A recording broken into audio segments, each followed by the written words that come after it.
Thanks everybody for coming to this seminar, and thanks Ivan for introducing me.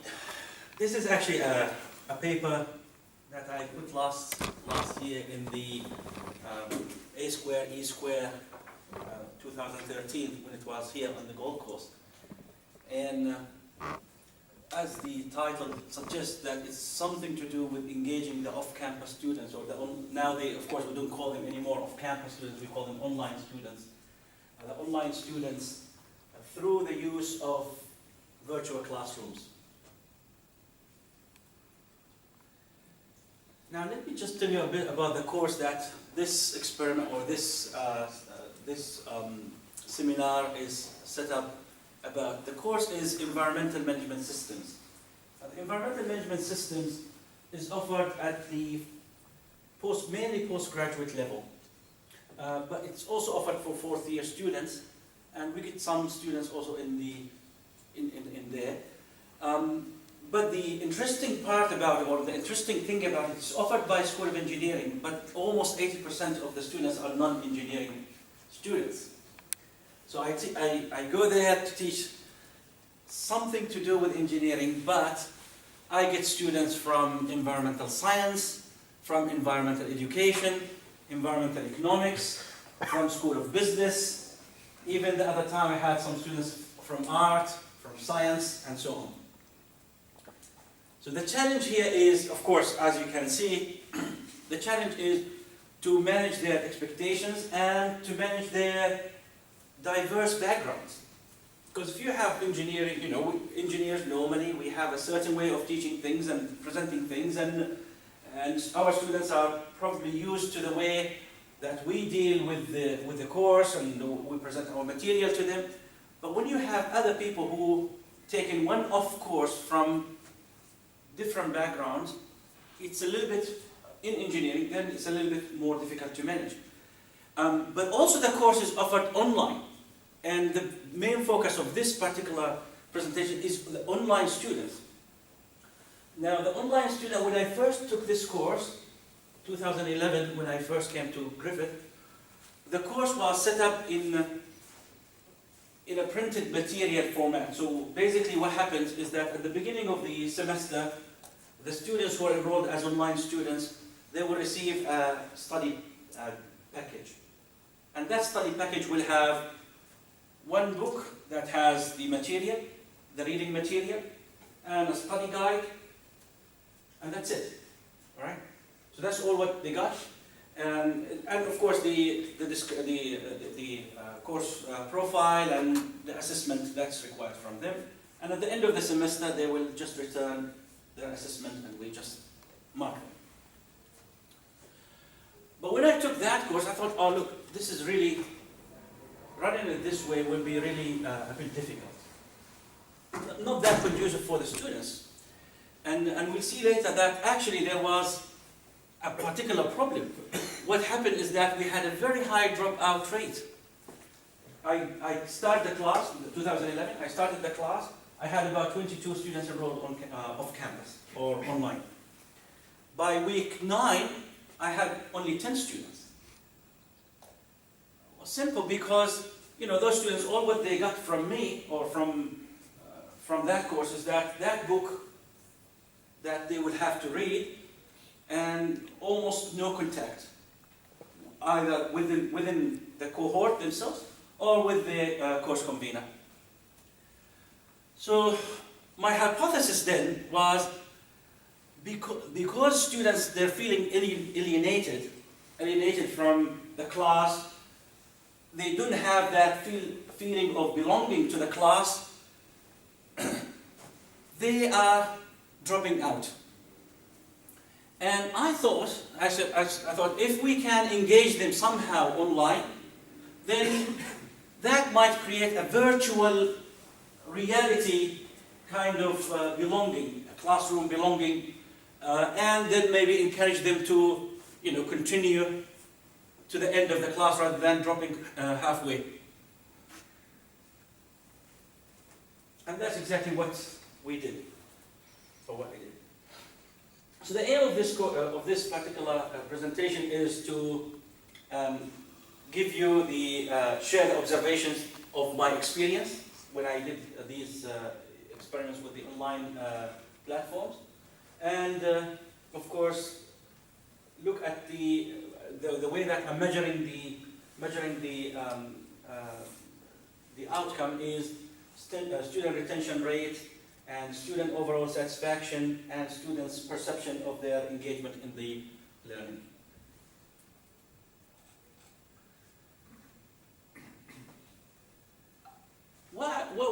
This one, I'm just presenting the comparison between 2011 and 2012. And then of course I showed 2013, and I wish I actually put 2014 because 2014 is showing further improvement as well. But anyway, which I'm teaching it now. So I'm comparing two cohorts. Mainly the comparison will focus on the two cohorts, 2011, 2012, but I'll also show the parameters of 2013 as well. I got these from the student evaluations and what they wrote on the feedback, the enrollment records, my misreport, and of course I'm using non-parametric significance tests, Mann-Whitney U, to test if there is a significant difference between the two cohorts. Now in 2012, we didn't have Collaborate. What we had is WIMBA. And then in 2013, we got the Collaborate, which is virtually the same as WIMBA, but it's integrated within Blackboard. So these are the main two things that I used in order to have sessions, or two tools, online tools that I utilized in order to have sessions or live sessions with my students, online students, and create, hopefully, some sort of interaction between the students. The other thing that I've done to the design of the course is, in the beginning, as I said, in 2011, all what they had is that booklet or book. In 2012, I've assigned the students to groups. So I had one discussion board, a big discussion board, that's open to everyone in the class. Online students, off-campus students, they're all together. And on-campus students, they're all together. Then I had another layer which only was available, another discussion board that's only available to the online students only. So the on-campus students wouldn't see it. And then I had another layer, it's a group based. So for example, every 4 students who decided to work together, I created for them one platform. And in that platform, they had the discussion board, they had a wiki, they had an email, they had a document exchange, they had all these things that comes with the group level. So it allows it, so they can actually go on, if they want to discuss something among themselves, they can go on and discuss together in a small group. If there is something that is more related to online students, then they will go to the online discussion board and discuss it there, and they didn't have to involve the other class, the rest of the students, hopefully trying to help them engage with each other through the discussion board. And then of course, if they wish, they can also use the bigger platform and discuss their issues on the bigger platform as well. So what is the outcome of that? Well, of course, when we ran that WIMBA and Collaborate, what I did is, try to get as many students to sign up to these sessions, and you will never get everyone to sign up to these sessions because, someone working here, someone is overseas, and so on. But I sent them an email with options, with alternatives, and I asked them, okay, choose the best alternative that will fit you, and then try to basically match these, the best alternatives and the maximum number of students who said we're interested in that particular time, and I ran the sessions on the time that the majority of the students suggested. Then I gave the others who did not meet that particular time another alternative time to come and to have have discussion directly with me. And the sessions were recorded. Now in the first session, of course, other than introducing myself and all that and the course, I also asked the students to introduce themselves to each other. So they could talk to each other and create some kind of, like a virtual classroom environment, but it's online. And then after that, I gave them time to have open time discussion and to think about the assessment after explaining it, and whether they are actually interested in working in a group rather than working individually. And I was surprised that a lot of them actually opted for working in group. So a lot of them actually opted for working in groups, so they worked in groups.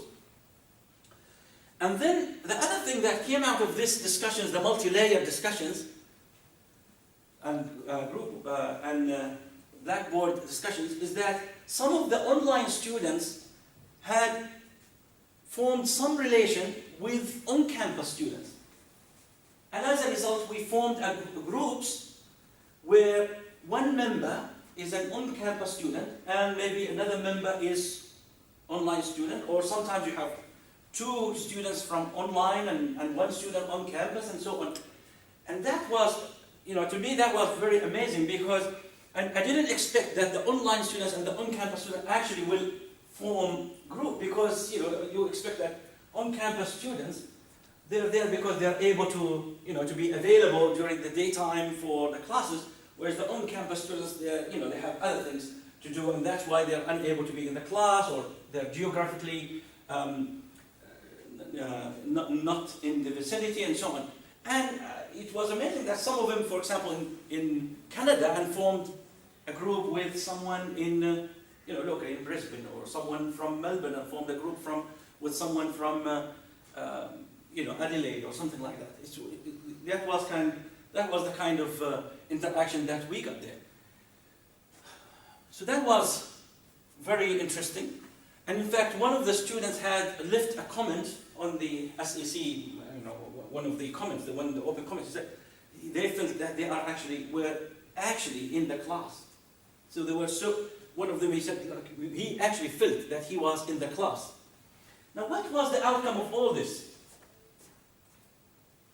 The outcome of all this is, if you look at the first one here, how many students were enrolled in the beginning of this, shows you how many students were enrolled in the beginning of the semester, and this is how many actually sat for the exam, the last end of the semester.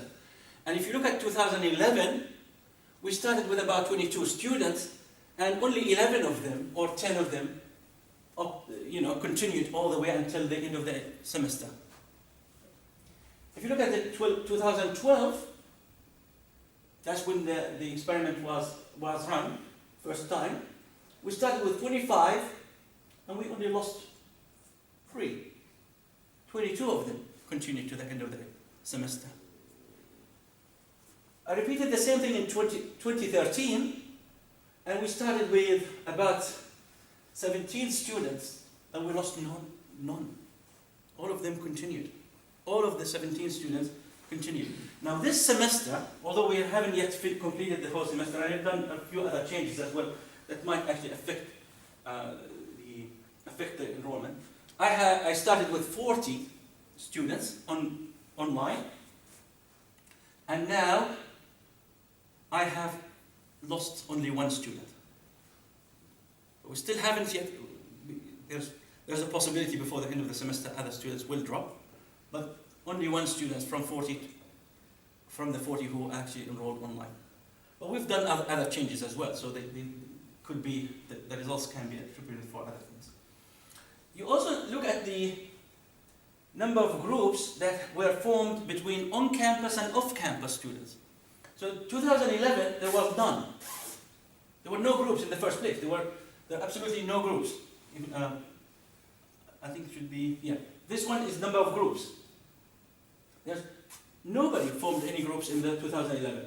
But in 2012, it's about, we got about 14% of the students were involved in a group.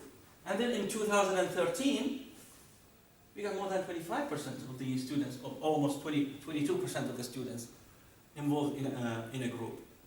And if you look at the, I'm sorry, this is involved in group, and that's number of mixed groups. Wrong label. Okay, so number of people who are enrolled in a group, off-campus students, online students who are none here. 2012 we have about 80% of them in groups. 2013, all of them were in groups. But you look at the interaction between the on-campus and the off-campus students. Of course, 2011 was no interaction. It's obvious because all what they got is that book. 2012, almost 14% of the students were in a mixed group. 2013, 22% or 23% of the off-campus students formed groups with the on-campus students. So that in itself, I think, is an achievement.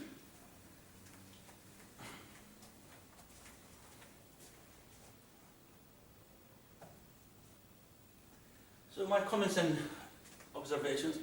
Off-campus students were open to the use of technology, because that's one of the things that when you read the literature, they tell you, oh, the older people, older students, normally online students are older students or mature students, and they are not open to technology, or might find technology a little bit, confronting to use. My experience is that, well, maybe they had a bit of trouble at the beginning, the first week or two, to deal with all this, or collaborate, how do I log in, how do I do this, and how do I do that. But once they got the hang of it, there was absolutely no problems. They were happy to call me and say, oh look, our group feels that, they sent me an email, so look, our group feels that we want to have a collaborative session with you only for our group, and we did that. When students asked for it, there was something that is particularly muddy, they find it, they're not very clear about it. We said, okay, fine, the best thing is let's meet online. And we met online a few times with some groups and cleared the things. So there was no problem here at all. It definitely helped them to engage, and I mentioned that the comment that I received from some of the students who said, oh look, we feel almost we are on campus. We feel that we got, yeah.